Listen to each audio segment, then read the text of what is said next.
अच्छा डॉक्टर साहब भाई ये बताएं कि आम तौर पे रमज़ानुल मुबारक के हवाले से किसी भी माहिर ग़िज़ाइयात से यही पूछा जाता है कि जी रोज़ों के सेहत पे क्या असरात मुरतब होते हैं, क्या एहतियात बरतनी चाहिए, कैसे वज़न कम किया जाना चाहिए रोज़ों में, या वज़न बढ़ने से कैसे रोका जाए।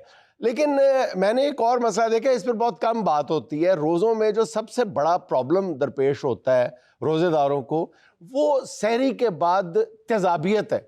जी। इसका क्या इलाज है? अच्छा सर, उसमें सबसे पहले तो अगर देखा जाए ना, तो हम न्यूट्रिशनिस्ट और डाइटिशियन के पास लोग आते ही नहीं है इस वजह से कि इन्होंने तो सब कुछ मना ही करना है और उनको लगता है कि हमने रमज़ान में ही सब कुछ खाना है। तो तेज़ाबियत यहाँ से स्टार्ट होती है कि जो हम अफ्तारी के टाइम पर इतनी ज़्यादा जो चीज़ें हैं, मशरूबात, तली हुई चीज़ें, पकोड़े, समोसे, अज़ाफ़ियत जो होती है, हाँ जी, उनका इस्तेमाल करना शुरू कर देते हैं और वो फिर लेट नाइट तक चलता है, सहरी तक हम जागते इसका रहते मतलब हैं। है सहरी आपको तंग नहीं कर रही होती, उससे पहले वाली जो हरकतें आपने अफ्तारी में की होती जी। हैं वो आपको तंग करती हैं सोते में। और वो फिर हम लेट नाइट तक सर खाते हैं, हम सहरी तक जागते रहते हैं। हाँ, और बिल्कुल। वहाँ तक हम खाते ही जाते हैं। और समटाइम्स ये भी है कि हम वो डीप फ्राइड चीजें ही खा रहे होते हैं, रोटी का कोई कॉन्सेप्ट नहीं होता, खाने का कोई कॉन्सेप्ट ही नहीं है। अच्छा, तो क्या किया जाए तेज़ाबियत से बचने के लिए? एक तो कम खाया जाए, दूसरा ये तली हुई चीजें कम खाई जाए। बिल्कुल सर। अच्छा, तली हुई चीजें खाने का रोजों में एक अपना ही मजा है, वो यू कांट रेजिस्ट।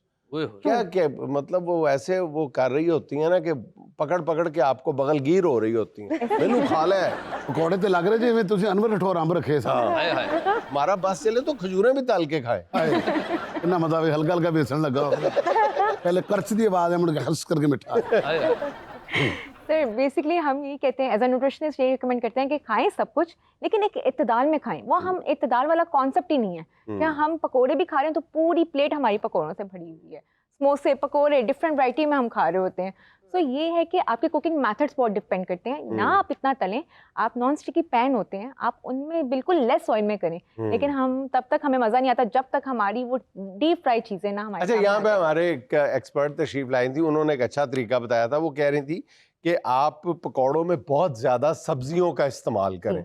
उससे दो फायदे उन्होंने बताए थे। एक तो ये कि बेसन कम इस्तेमाल होगा जो ज़्यादा फैटनिंग होता है, और दूसरा वो ये कह रही थी कि बेसन जो है वो ऑयल को एब्जॉर्ब ज़्यादा करता है। वो थोड़ा बेसन भी जो है वो ऑयल चूसता ज़्यादा है। हाँ जी। सब्जियां जो है वो नहीं ऑयल को लिफ्ट करवाती है ज़्यादा। ऑयल खुद ही चला जाता पीछे ना, छोड़ो नहीं पाना तो सब्जियां इधर की जान। तो सब्जियों वाले जो पकोड़े हैं वो आप कर सकते हैं, लेकिन सब्जियों में भी फिर हम आलू वाले पकोड़े तो खा रहे होते हैं।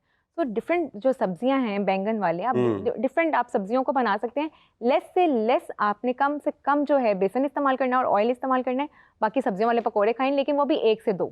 अच्छा, तेज़ाबियत से बचने के लिए कुछ लोग दही का इस्तेमाल करते हैं, वो कौन सा वक्त अच्छा है, अफ्तारी का या सहरी का? सर बेसिकली जो दही खाने का सही वाला वक्त है वो सहरी है।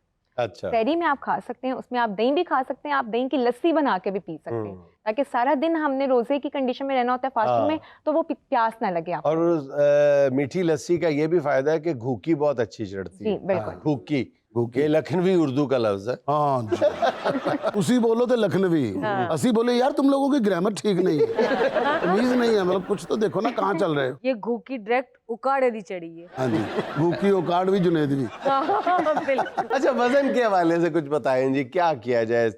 तली हुई चीजों से जान छुड़वाना तो मुश्किल है, जी क्या किया सर, जाए? टू बी वेरी ऑनेस्ट, अगर देखा जाए ना, अगर आपने वजन कम करना है तो ये रमजान का महीना सबसे ज्यादा बेहतरीन है। लेकिन होता क्या इवेंचुअली कि हम इतना खाते हैं कि एट द एंड ईद पे हमारे पास हॉस्पिटल्स भरे पड़े होते हैं, एसिडिटी से, गर्ट से ये पेशेंट आ रहे होते हैं, तेजाबियत से, और एट द एंड ये होता है कि आपका जो वेट है वो पुट ऑन हो जाता है। तो सबसे ज़्यादा ज़रूरी ये है कि आप एक पोर्शन कंट्रोल में खाएं, एक इत्तेदाल में खाएं, सहरी ज़रूर करें।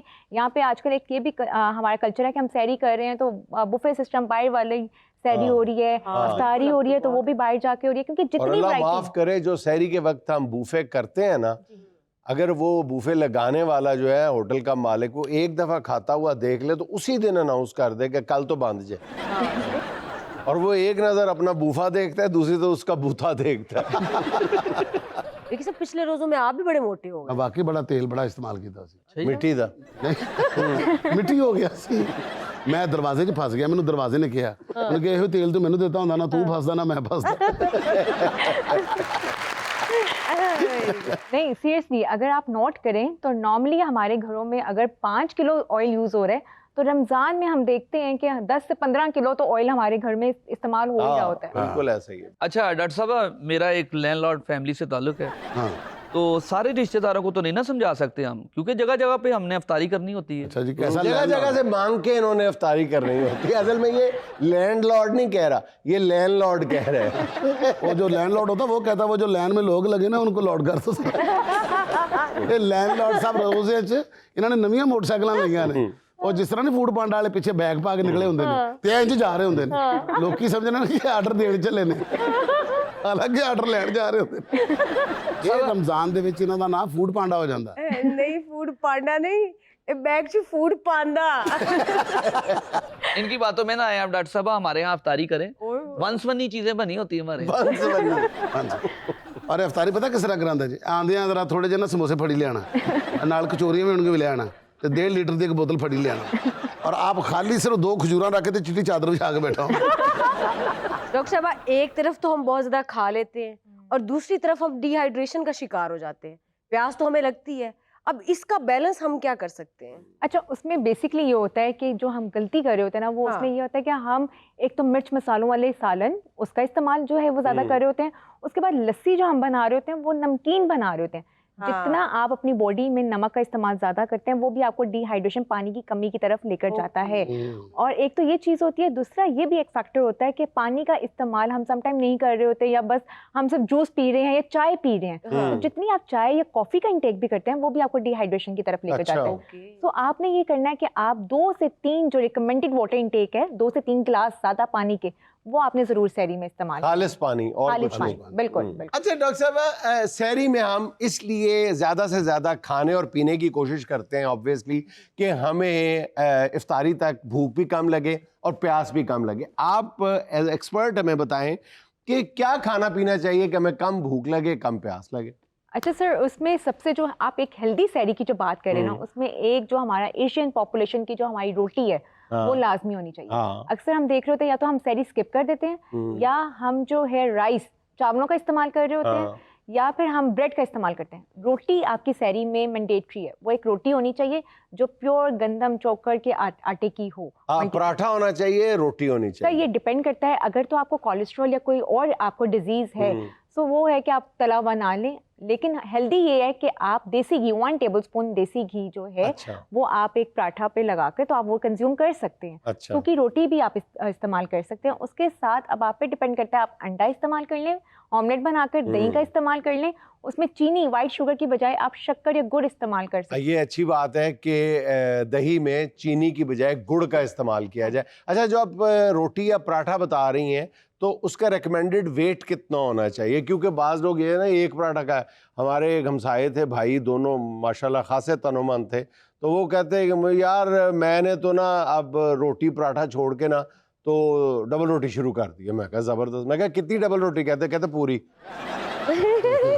वो पूरी डबल रोटी, यानी सारे स्लाइसेस खाए जाते थे। मैं कहा लिफाफा छाड़ देता है, भी खा ले। ये भी गलत कलम की था। नहीं सर, ऐसे हम भी अपने पास हॉस्पिटल में ऐसे केसेस देख रहे होते हैं कि हम उनको रोटी कहते हैं तो प्रॉपर एक तवे जितनी रोटी का साइज बनाकर वो खा रहे होते हैं, और फिर एट द एंड कहते हैं कि वजन कम नहीं हुआ या कोई फर्क नहीं पड़ा। तो सर जो रोटी है वो रिकमेंडेड जो आपकी है वो एक नॉर्मल साइज की जो होती है, CD साइज होता है हमारा, उससे थोड़ी सी बड़ी 80 ग्राम्स की जो होती है, 80 ग्राम्स की, वो आप ले सकते हैं, जो कि आपकी एक जो रोटी है वो 120 कैलोरीज देती है एक टाइम पे।